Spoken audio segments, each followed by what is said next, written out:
और गाजा को लेकर न सिर्फ अरब देश एकजुट नहीं हो पा रहे, बल्कि इजरायल और अमेरिका में भी मतभेद हो गया है। शनिवार को रियाद में इस्लामिक अरब देशों की जॉइंट समिट हुई, जिसमें अरब देशों का मतभेद खुलकर दुनिया के सामने आ गया। अरब समिट में तत्काल युद्ध विराम के लिए प्रस्ताव लाया गया, लेकिन इजरायल ने सीज फायर नहीं करने का ऐलान कर दिया। इसके बाद ईरान ने कहा कि भूमध्य सागर से लेकर जॉर्डन नदी तक जनमत संग्रह करवाकर फिलिस्तीन राष्ट्र बनाया जाना चाहिए।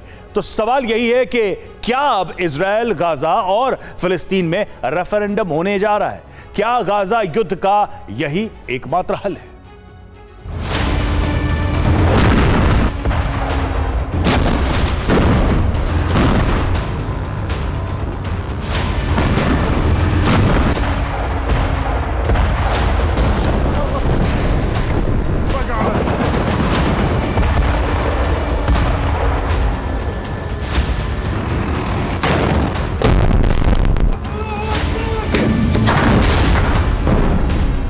गाजा में विनाश की आग हर बीतते दिन के साथ भड़कती जा रही है।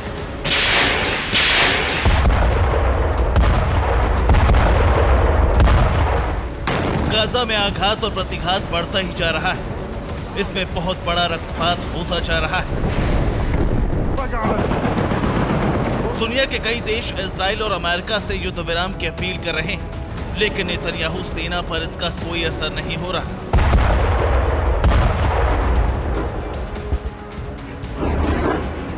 इस वक्त गाजा में विनाश की नई लहर आ गई।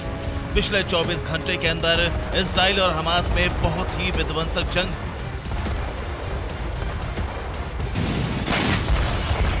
इजराइल के हमले बहुत तेज हो गए।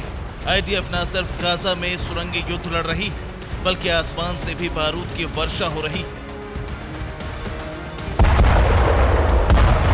रिपोर्ट है कि 24 घंटे में इजरायली एयरफोर्स ने गाजा की जमीन पर 1000 टन बारूद की बारिश की।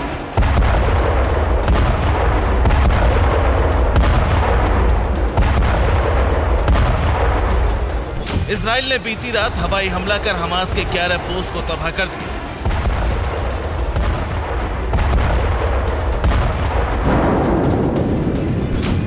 इजरायली एयरफोर्स ने हमास की एक टुकड़ी को भी खत्म कर दिया। हमले में हमास के 20 लड़ाके मारे गए।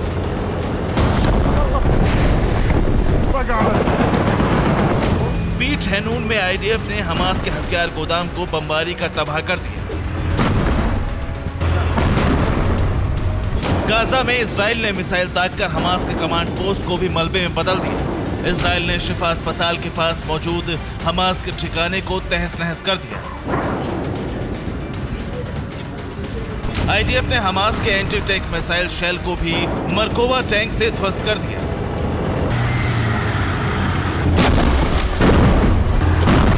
इजराइल की सेना ने बहुत बड़ा ऐलान किया है। आईडीएफ ने साफ कर दिया है कि हमास की पकड़ अब गाजा पट्टी पर ढीली पड़ती जा रही है।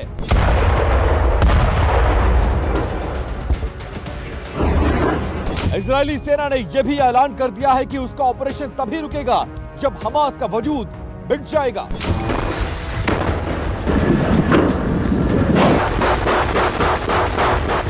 पलटवार के मामले में हमास भी कम नहीं। इजरायली शहर और इजरायली सेना पर हमास के हमले भी जारी। हमास ने इजराइल के अंदर पलमाखिम मिलिट्री बेस पर भीषण बमबारी की।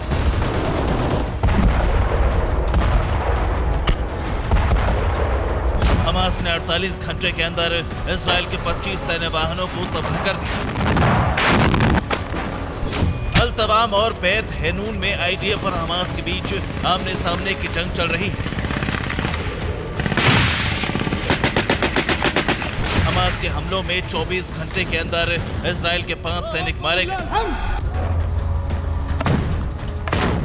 हमास गाजा में जमीनी जंग लड़ रहा है तो इजरायली शहरों पर भी हमले कर रहा है। 24 घंटे के अंदर हमास ने इजराइल के कई शहरों पर रॉकेट की बरसात की। हमास का दावा है कि उसने 48 घंटे के अंदर 160 टारगेट को ध्वस्त कर दिया।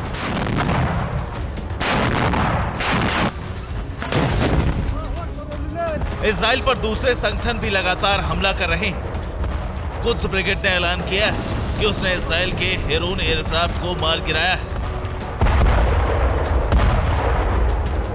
गाजा और वेस्ट बैंक में भीषण जंग चल रही है, जेनिन, तुबास और अल शबाब में इसराइल के टैंक गरज रहे हैं। असॉल्ट राइफल से गोलीबारी हो रही है तो हमास के लड़ाके बारूदी माइन से इजरायली सेना पर चोट कर रहे हैं।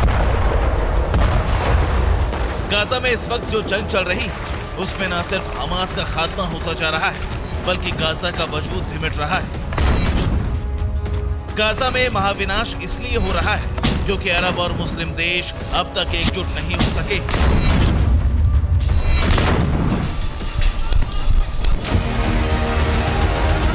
सऊदी अरब के रियाद में ज्वाइंट इस्लामिक अरब समिट हुई। इसमें 57 इस्लामिक देश शामिल हुए, लेकिन गाजा युद्ध को लेकर सहमति नहीं बन सकी। समिट में एक प्रस्ताव पेश किया गया। इस प्रस्ताव में 5 पॉइंट हैं। पहला, अरब में मौजूद अमेरिकी बेस से इजराइल को हथियार सप्लाई पर रोक लगे।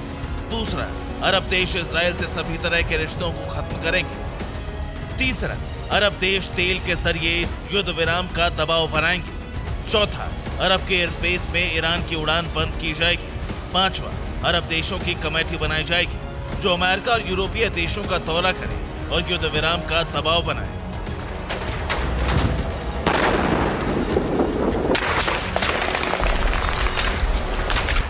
इस प्रस्ताव का 11 अरब देशों ने समर्थन किया, लेकिन जॉर्डन, सऊदी अरब, यूएई और मिस्र ने समर्थन नहीं किया। इसका मतलब ये हुआ कि अरब देश अब भी एकजुट नहीं हो पा रहे हैं। अरब देश एकजुट नहीं हो तो ईरान के राष्ट्रपति रईसी ने रेफरेंडम का फॉर्मूला दे दिया। रईसी ने यह भी कहा कि भूमध्य सागर से लेकर जॉर्डन नदी तक फिलिस्तीन राष्ट्र बनना चाहिए। रईसी ने भूमध्य सागर से लेकर जॉर्डन नदी तक के बीच में जितने भी लोग रह रहे हैं उनमें जनमत संग्रह करवाने का फॉर्मूला दिया है। भूमध्य सागर और जॉर्डन नदी के बीच में इजराइल, गाजा और फिलिस्तीन का पूरा भूभाग आता है। ईरान इस इलाके में न सिर्फ रेफरेंडम करवाना चाहता है बल्कि इसे फिलिस्तीनी राष्ट्र बनाना चाहता है। ईरान और रईसी का मकसद सिर्फ एक है, दुनिया के नक्शे से इजराइल का वजूद मिटाना।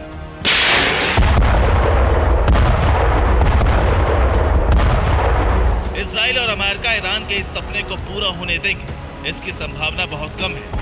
लेकिन एक सच ये भी है कि गाजा के भविष्य को लेकर इजराइल और अमेरिका में भी एक राय नहीं है।